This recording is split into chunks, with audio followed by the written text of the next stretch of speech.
अस्सलाम अलैकुम। जमात नवम मजमून तारीख सबक नंबर 3 भारत को दरपेश दाखिली मसाइल। तो आज हम यूट्यूब के उर्दू प्लस चैनल पर इस सबक का मुताला करने वाले हैं, जिसका हिस्सा 1 हम देखेंगे, क्योंकि सबक को जो है अच्छी तरह से समझने के लिए हमने इसके 2 हिस्से किए हुए हैं। तो ये जो सबक है आपकी दरसी किताब के सफ़ा नंबर 10 से 13 पर मौजूद है। सबसे पहले हम ये देखेंगे कि भारत को दरपेश मसाइल क्या थे, वो भी दाखिली का मतलब होता है अंदरूनी तौर पर, कि हम जो है हमारे मुल्क के अंदर भारत की आज़ादी के बाद किन किन मसाइल से जो है उसका सामना कर रहे थे और उसका हल तलाश करने की कोशिश कर रहे थे। तो सबसे पहला है अलहदगी पसंद तहरीक। तो ये एक एक टॉपिक कर आपके सामने पेश किए गए हैं। शुमाल मशरकी भारत का मसला, नक्सलवाद, फिरका परस्ती, और सबसे आखिर में है इलाकायत। तो नेक्स्ट हम देखेंगे पंजाब में बेचैनी। तो पंजाब रियासत है भारत की, सभी को पता है। तो पंजाब में अकाली दल, एक ये सियासी जमात जिसको हम क्या कह सकते हैं, सियासी पार्टी कह सकते हैं, जो आज भी आज भी काम कर रही है। अकाली दल ने आनंदपुर साहब तजवीज मंजूर की, जिसमें मंदरजा झेल नुकात है। अब ये आनंदपुर साहब तजवीज क्या है, ये एक माहिदा कह सकते हैं, या उसमें उन्होंने कुछ अपने लिए तजवीज दी थी कि पंजाब के लिए भारत सरकार ने, दिल्ली सरकार ने ये काम अंजाम देनी चाहिए। तो सबसे पहले जो उन्होंने राय दी या तजवीज दी, तो पहला ये था कि चंडीगढ़ के पंजाब को हवालगी। तो चंडीगढ़ जो है पंजाब की दारुल हुकूमत है उस रियासत की।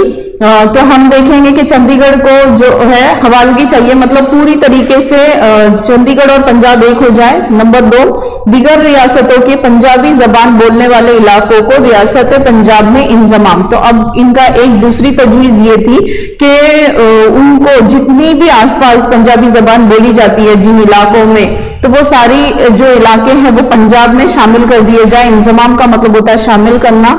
नंबर 3 है फौज में पंजाब की नुमाइंदगी में इजाफा हो। तो फौज की नुमाइंदगी में मतलब कैसा है कि ज्यादा से ज्यादा जो पंजाब रियासत से ताल्लुक रखने वाले लोग हैं उनको फौज में ज्यादा हिस्सा मिलना चाहिए। नंबर 4 उन्होंने कहा कि पंजाब को मजीद खुद मुख्तारी जैसे मुतालबात शामिल थे, मतलब अपनी रियासत के तहत जो भी फायदेमंद चीजें हों वो उसका फैसला वो खुद ले सके, तो खुद मुख्तारी लफ्ज इस्तेमाल किया गया है। अब इतने 4 तजवीज उन्होंने पेश की और उसका नाम रखा आनंदपुर साहब तजवीज। जैसे कि हम किसी को नाम दे देते हैं, किसी कानून को नाम मिलता है, उसी तरीके से 1977 में पंजाब में अकाली दल बरसरे इक्तदार आई। अब ये जब बरसरे इक्तदार आ गई सियासी पार्टी, तो उन्होंने फिर से उस मुतालबात में जो है 2 से 3 पॉइंट ऐड कर दिए। तो उन्होंने एक दूसरा पहला जो पॉइंट ऐड किया वो ये था, पूरा साथ साथ पंजाब को, वो तो पॉइंट थे जो पुराने थे, उसके साथ साथ पंजाब को नदियों में ज्यादा हिस्सा, जैसे कि आपको पता है कि पंजाब में नदियां ज्यादा बहती हैं, 5 नदियां बहती है, इसीलिए उसका नाम पंज आब रखा गया है। पंज का मतलब होता है 5। तो जो नदियों का पानी है उसका ज्यादा से ज्यादा हिस्सा पंजाब रियासत ही इस्तेमाल करे। अमृतसर शहर, आप सबको पता है वहां पर गोल्डन टेम्पल है, तो उनका कहना था कि अमृतसर शहर को जो है मुकद्दस दर्जा दिया जाए, मुकद्दस शहर का दर्जा दिया जाए। ये मुतालबात उन्होंने पुराने मुतालबात में ऐड कर दिया, तजवीज में ऐड कर दिया। फिर 1980 में पंजाब में आजाद खालिस्तान तहरीक ने जड़ पकड़ ली। अब आजाद खालिस्तान तहरीक क्या थी, इनका कहना यह था कि पंजाब को पूरी तरीके से आजाद कर दिया जाए, वो अपनी हुकूमत खुद बनाएंगे इस तरीके से। अकाली दल की कयादत संत हरिचरण सिंह लोंगवाल कर रहे थे। अब जाहिर सी बात है, इतनी बड़ी कयादत है तो इसको जो है सपोर्ट करने के लिए, रहनुमाई करने के लिए एक लीडर की जरूरत थी, जो संत हरिचरण सिंह निभा रहे थे। स्वर्ण मंदिर में बैठकर अपने कारकुनान को मुजाहरे करने की हिदायत दे रहे थे। तो जो उनके कारकुनान थे, जो उनके मानने वाले थे, उनको वो हिदायत दे रहे थे, मतलब उनको रास्ता बता रहे थे कि किस तरीके से जो है आपको ये तहरीक चलानी है। खालिस्तान के कट्टर हामी कर्नल सिंह बिमरान वाले के इर्द गिर्द इनके पैरोकार जमा होना शुरू हो गए। अब ये जो कर्नल सिंह बिमरान वाले थे, इनके जो मानने वाले थे, सब इनके पैरोकार, मतलब इनको मानने वाले जो भी थे, सब इनके आसपास जमा हो गए। और आजाद खालिस्तान मतलब यही कि पंजाब को पूरी तरह से क्या कर दिया जाए, आजाद कर दिया जाए।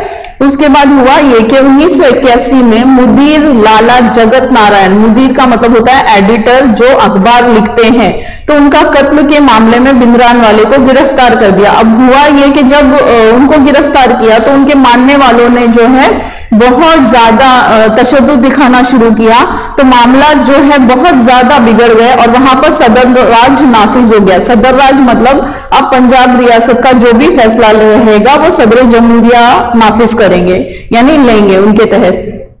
भिंद्रान वाले अकाली तख्त नामी मजहबी मुकाम पर रहने लगे, स्वर्ण मंदिर पर कब्जा करके रेत के थैले जमा दिए, पंजाब में बदअमनी का खदशा लाहक हो गया। अब क्या हो गया, जो भिंद्रान वाले को मानने वाले जो लोग थे वो मजहबी मुकाम पर रहने लगे। अब वहां से रहकर वो जो है वो तहरीकें कर रहे थे, तशद्दुद इख्तियार हो रहा था, बदअमनी फैल गई थी पूरे पंजाब में। अब इसको रोकना भी जरूरी था, इसलिए क्या किया गया, ऑपरेशन ब्लू स्टार बनाया गया, ऑपरेशन ब्लू स्टार किया गया, जिसकी वजह से जो स्वर्ण मंदिर के अंदर दहशतगर्द जो छुपे हुए थे उनको वहां से क्या करना था, निकालना था। और उसकी जो ये कर रहे थे, कयादत कर रहे थे, मेजर कुलदीप सिंह बर्रार को यह जिम्मेदारी सौंपी गई थी। वो अपने फौज के साथ जो है उसके अंदर दाखिल हुए और फौज ने जो है 3 जून 1984 की सुबह ऑपरेशन ब्लू स्टार का आगाज हुआ और 6 जून को यह मुहिम खत्म हुई। लगभग 3 दिन लगे और फिर फौज ने इंतहाई तहम्मुल से काम लिया, क्योंकि वो इबादतगाह भी थी इसलिए। 1986 में दोबारा स्वर्ण मंदिर में इंतहा पसंद वही तशद्दुद फैलाने वाले खिलाफ कार्रवाई करना पड़ी, जिसे ऑपरेशन थंडरनॉर्म दिया गया। तो पहले ऑपरेशन ब्लू स्टार हम देखेंगे।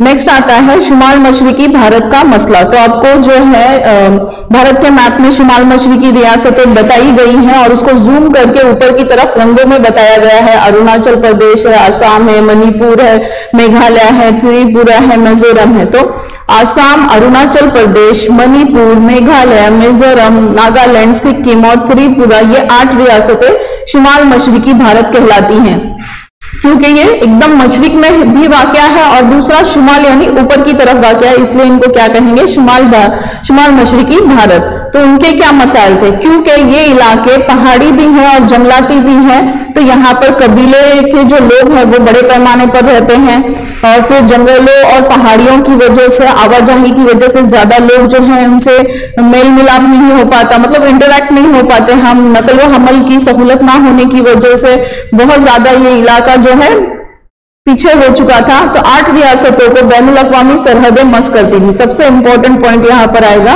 8 रियासतों का मस करना मतलब टच करना। जैसे कि आप मैप में देख सकते हो, इन 8 रियासतों के आजू बाजू जो है पूरे अलग अलग ममालिक जो है उनकी रियासतें क्या कर रही हैं, मिल रही हैं। फिर नस्ल और जबान और सखाफत तनु जैसे मुख्तलिफ सतह पर यहाँ इंफरादियत दिखाई जाती है। नस्ल मतलब जो ये यहाँ पर ज्यादातर कबीले के लोग मौजूद हैं, कबीले में रहने वाले लोग मौजूद हैं, उनकी जबान हमसे बिल्कुल अलग है भारत का ही हिस्सा, लेकिन अगर भारत के और इनमें कंपेयर करेंगे तो बहुत कम हमारे अंदर तहजीब व सखाफत को लेकर या मजहब को लेकर सिमिलैरिटीज मिलेंगी। सखाफती तनु है कल्चर को लेकर भी, जैसे मुख्तलिफ सतह पर यहाँ इंफरादियत का मतलब क्या होता है, अलग होना दिखाई देती है। उसके बाद है इस इलाके को कबायली लोगों को कौमी धारे से जोड़ने का काम भारत के पहले वजीर आजम पंडित जवाहरलाल नेहरू ने किया। सबसे पहले तो हमने देखा कि इन रियासतों को जो है बैनुल अक़वामी यानी दूसरी ममालिक की सरहदें मस करती हैं। फिर देखा कि पहाड़ी इलाके हैं, जंगलाती इलाके हैं, तो यहाँ पर कबाइल के लोग, जंगल में रहने वाले लोग बड़े पैमाने पर हैं। तो इनको क्या किया गया, मुल्क से कनेक्शन बनाने के लिए सबसे पहले जो कदम उठाया तो वो थे भारत के पहले वजीर आजम पंडित जवाहरलाल नेहरू। फिर 1954 में नेफा नॉर्थ ईस्ट फ्रंटियर एजेंसी यानी पूर्वांचल का इलाका तश्कील दिया। मतलब ये जो एजेंसी थी ये पूरी तरीके से वो जो शुमाल मशरिकी रियासतें हैं उन्हीं के लिए काम कर रही है। आप देख रहे हो रेलवे लाइंस दिखाई दे रही है, इंस्टीट्यूशंस दिखाई दे रहे हैं। तो रेलवे लाइन के जरिए जो है उन इलाकों को जोड़ने की कोशिश की गई ताकि नकल व हमल के जरिए लोग वहां पर आ जा सके आसानी से। दूसरा हम देख रहे हैं कि कोई यूनिवर्सिटी है, टेक्निकल यूनिवर्सिटी है, ताकि वहां के लोग ज्यादा पढ़ाई लिखाई करके जो है तरक्की कर सके। नेक्स्ट है चीन सरहदी इलाका और आसाम के शुमाली कबाइल के इलाके के सैकड़ों जमातों की तरक्की, इनकी सकाफत के तहफ्फुज का बेड़ा पंडित नेहरू ने उठाया। मतलब वहां पे जो भी कल्चर है, जो भी तहजीब है, जितने भी कबाइल हैं, सब अपने आप में एक खास मुकाम रखते हैं और उनको जो है लोगों के सामने जाहिर करना, उनको लोगों के सामने दिखाकर उनको एक अच्छा मर्तबा देने की कोशिश जो है पंडित जवाहरलाल नेहरू ने की। छठे शेड्यूल में कानून कहेंगे हम, इस इलाके के बारे में खुसूसी तरमीम करना, यानी कानून में अगर कुछ ज्यादती की जाती है, कुछ पॉइंट्स बढ़ाए जाते हैं तो तरमीम कहते हैं उसको, तो तरमीम की गई। 1965 में इस इलाके की जिम्मेदारी वजारत खारजा को सौंपी गई। 1971 में शुमाल मशरिक परिषद कानून बना, जैसे कि हमने देखा फ्रंटियर एजेंसी कायम की गई, उसी तरह से शुमाल मशरिकी कानून जो है शुमाल मशरिक परिषद कानून बनाया गया, जिसमें अब उस कानून के तहत माशी व समाजी शोबों में मसावी फवायद, मतलब जो भी फायदे होंगे वहां के लोगों को बराबर मिलनी चाहिए, या सहूलतें भी अगर हुकूमत की तरफ से मिल रही हैं तो उन कबायली इलाकों तक ये सहूलतें बआसानी क्या हो सके, पहुंच सके। फिर बैनुल रियासती नकल व हमल, और नकल व हमल के जरिए उनको क्या किया जा सके, जोड़ा जा सके। बिजली और इंसदाद सैलाब वगैरह जैसे मौजूआत पर मरकजी हुकूमत के मशवरा देना शामिल था। तो जब अगर वहां पर सैलाब वगैरह आते हैं या सैलाब से निमटना है तो मरकजी हुकूमत अपना जो है राय देगी, तजवीज देगी, फैसला देगी या उनको उस हालत से निकालने की कोशिश करेगी। मिजोरम के बारे में हम पढ़ेंगे। जैसे कि हमने देखा कि सबसे पहला मसला था कि क्या सब हर रियासत अपना अपना एक मुल्क चाह रही थी, तो सबसे पहले हमने पंजाब को देखा। अब आता है मिजोरम की बारी। मिजोरम में क्या मसाइल चल रहे थे, मतलब आजादी के बाद इन सबको हमको क्या करना था, हल कर उनको हमारे मुल्क में शामिल करना था। तो आजादी के बाद हुकूमत ने मेजो अक्सरियती लूशाई पहाड़ियों के वाक़या अजला को इंतजाम खुद मुख्तारी अता की। मतलब आप जो है, मतलब वहां के लोगों को ये कहा कि आपके इलाके में जो भी मसले मसाइल हैं या जो भी आपको अपने इलाके को तरक्की के रास्ते पर लेके जाने के लिए करना है, जो भी रास्ता इख्तियार करना है, उस पर आप जो है फैसला ले सकते हो। 1954 में मरकजी हुकूमत की जानिब से लिसानी इलाकायत कमीशन की तश्कील दी गई। मतलब वहां पर लिसान जबान से ताल्लुक रखता है, वहां पर जो जबान बोली जाती है ऐसी कमीशन जो है वहां पर तश्कील दी गई। कमीशन क्या होता है, लोगों का एक ग्रुप होता है जो खास किसी मौजू पर काम करता है। मेजो कायदीन ने खुद मुख्तारी मेजो इलाके का मुतालबा किया। अब जो वहां के लोग थे, जो सरगर्म लीडरान थे, उनका कहना था कि मिजोरम को क्या कर दो, खुद मुख्तारी दे दो, उसको भी एक अलग हिस्सा बनाकर रख दो। तो उसी तरह से 1959 में मिजोरम में शदीद कहत पड़ा। अब क्या हुआ, बहुत ज्यादा कहत होने की वजह से वहां पर इस हालात में जिन्होंने लोगों की मदद की वो लाल डींगा थे। और फिर लाल डींगा ने जो है 1961 में लाल डींगा ने मेजो नेशनल फंड नामी तंजीम की बुनियाद डाली। जैसे कि आप उनका लोगो देख सकते हो। इस तंजीम की बुनियाद रखने के बाद अब तंजीम भी लोगों का एक ग्रुप रहता है। ये ग्रुप जो है लोगों की मदद करने के लिए हमेशा तैयार रहते हैं। तो उन्होंने, और उसके जो लीडर है वो लाल डींगा है, उन्होंने त्रिपुरा, मणिपुरा और लूशाई पहाड़ियों के मेजो अक्सरियती इलाकों के लिए मेजोर उज़्मा एक आजाद मुल्क का मुतालबा किया। जैसे पंजाब का मसला देख रहे थे हम, उसी तरह से मिजोरम का भी है। अब एक जितने भी उस इलाके का, मतलब ऐसे इलाके जहां पर एक जबान बोलने वाले लोग मौजूद हैं, एक कल्चर को मानने वाले, तहजीब रिवायत को मानने वाले लोग मौजूद हैं, तो मिजोरम का जो है वो चाह रहे थे कि क्या करे, एक पूरा जो इलाका है उनके कब्जे में आ जाए और वो एक आजाद रियासत के तौर पर वहां पर रहे। मार्च 1966 में मेजो नेशनल फंड ने आजाद मिजोरम का ऐलान कर दिया। फिर जब ऐलान करते ही वजीर आजम इंदिरा गांधी ने इस बगावत को सख्ती से निपटकर फ्रो कर दिया। मतलब वजीर आजम इंदिरा गांधी ने बातचीत कर इस मसले को हल करने की कोशिश की। 1985 में वजीर आजम राजीव गांधी और मेजो नेशनल फंड के दरमियान मुसालहत हुई। मुसालहत होना मतलब बातचीत कर उसको हल करने की कोशिश की और वफाकी रियासत का दर्जा दिया गया। वफाकी रियासत मतलब उसको पूरी तरह से भारत में जम कर लिया गया और मरकजी हुकूमत के अंडर आ चुकी वो रियासत। फिर लाल डींगा को मिजोरम का वजीर आला मुंतखब किया गया। नागालैंड। नेक्स्ट रियासत आती है नागालैंड। तो नागा कबाइल, अब जैसे कि मैंने कहा ये तमाम कैसे हैं, पहाड़ी इलाके हैं, तो वहां पर कबीले के लोग ज्यादा मिलते हैं। जंगलाती और पहाड़ी इलाके होने की वजह से जंगलों में रहने वाले लोगों की तादाद वहां पर ज्यादा, तो वो कबीले बनाकर रहते हैं। तो नागा कबाइल को जंगजू कबाइल की हैसियत से जाना जाता था। मशरकी हिमालय, नागा पहाड़ियों, आसाम और म्यांमार के नागा कबाइली बस्तियां थी। 1946 में चंद तालीम याफ्ता नागा नौजवानों ने नागा नेशनल काउंसिल नामी तंजीम की बुनियाद डाली। जैसे आपने देखा कि मिजोरम में लाल डिंगा ने मेजो नेशनल फ्रंट की बुनियाद रखी, उसी तरह से यहाँ पर कुछ जो पढ़े लिखे लोग थे उन्होंने एनएनसी की बुनियाद डाली, यानी नागा नेशनल काउंसिल। इस तंजीम की क़यादत इंगामी झापो फेजो कर रहे थे। जैसे कि मैंने कहा कि इतनी बड़ी तंजीम है और इतनी बड़ी तंजीम में जो है चलाने के लिए किसी एक की क़यादत की जरूरत होती है, एक लीडर की जरूरत होती है। तो इसकी जो क़यादत कर रहे थे उनकी तस्वीर आप देख सकते हो। इंगामी झापो फेजो कर रहे थे। उन्होंने नागालैंड के लिए आजाद मुल्क का मुतालबा कर दिया। अब इन्होंने भी क्या कहा कि हमको आजाद मुल्क बनना है। उसके बाद हुआ ये कि उसको निपटने के लिए फिर से जो है काम करना शुरू करना था। 1954 में एनएनसी नागालैंड को एक आजाद मुल्क का मुतालबा कर दिया। 1955 में आसाम राइफल्स के फौजियों ने और मुकामी लोगों के दरमियान जंग हुई तो फौजी कार्रवाई करनी पड़ी। मरकजी हुकूमत ने नागा अक्सरियती मरकजी जेर इंतजाम इलाके का दर्जा दिया और नेफा में नागा अक्सरियती इलाका और सोनसोंग के इलाके को मिलाकर 1 दिसंबर 1963 को नागालैंड रियासत वजूद में आई। फिर आती है आसाम रियासत की बारी। अब आसाम में क्या था कि 1983 में बंगाली जबान बोलने वाले महाजरीन को all India students union Assam Gana Parishad ने तहरीक शुरू की गई थी।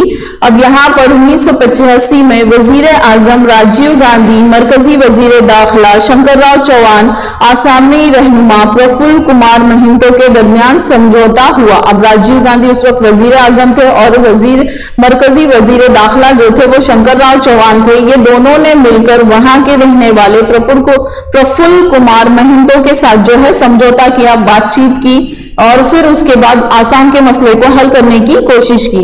आसाम में दरअंदाजी करने वाले बांग्लादेशी शहरियों को इनके मुल्क वापस भेजने का फैसला किया गया। जैसे कि हमने इससे पहले वाले चैप्टर में देखा कि बांग्लादेशी यानी जो मशरकी पाकिस्तान है वो अब जाकर बांग्लादेश का मुल्क बना, तो वहां से क्या हो रहे थे, महाजरीन मतलब हिजरत करने वाले, कि बांग्लादेश से कुछ लोग जो है भारत की तरफ आए जो आसाम रियासत में आकर बस गए थे। 1986 में आसाम असेंबली के इंतखाबात के बाद आसाम गण परिषद प्रफुल्ल कुमार महिंतो वजीर आला बने। जमहूरी अमल आसाम में आसान हुआ। फिर नेक्स्ट है अरुणाचल प्रदेश। अरुणाचल प्रदेश, आप इस पॉइंट को ये देख सकते हैं, ये जनरल नॉलेज के हिसाब से भी बेहतरीन है कि 1972 में अरुणाचल प्रदेश तुलू होती हुई सूरज की सरजमीन के नाम से पुकारा जाता है। तो ये अरुणाचल प्रदेश ये वहां की जबान में बोला गया लफ्ज है और उसका मानी है सबसे पहले सूरज अगर भारत की सरजमीन पर कहीं उगता है तो वो अरुणाचल प्रदेश है। तो तस्वीरों में भी आप देख सकते हैं 20 फरवरी 1978 को इस इलाके को वफाकी रियासत का दर्जा दिया गया, यानी पूरी तरह से उसको भारत में शामिल किया गया। 1960 से 2000 के अरसे शुमाल मशरकी भारत में जमहूरियत कवीतर होती चली गई, यानी जमहूरियत में मजबूती, जमहूरी हुकूमत जो है, जो तरीका हमने अपनाया है वो जो है एक स्ट्रॉन्ग बॉन्ड उसका बनता गया भारत में। मरकजी हुकूमत के मखसूस मंसूबे, सनतकार या व तालीम की वजह से ये इलाका तरक्की कर रहा है। 1954 में नेफा इलाके की तश्कील हुई। नेक्स्ट आपको इस वीडियो के ताल्लुक से कुछ सवालात पूछे गए हैं जिसको आपको कमेंट के जरिए बताना है। तो पहला सवाल है, पंजाब में कौन सी सियासी जमात थी? नंबर 2, ऑपरेशन ब्लू स्टार की जिम्मेदारी किसे सौंपी गई? नंबर 3, कितनी रियासतें शुमाल मशरकी भारत कहलाती हैं? नंबर 4, मेजो नेशनल फ्रंट ये तंजीम किस रियासत से ताल्लुक रखती है? नंबर 5, एनएनसी ये तंजीम किस रियासत से ताल्लुक रखती है? नंबर 6, अरुणाचल प्रदेश का क्या मतलब है? तो ये आंसर्स जो है इसके आपको कमेंट के जरिए बताना है। जज़ाकल्लाह। अगले वीडियो में हम इस सबक का अगला हिस्सा इंशाअल्लाह कंटिन्यू करेंगे। जज़ाकल्लाह।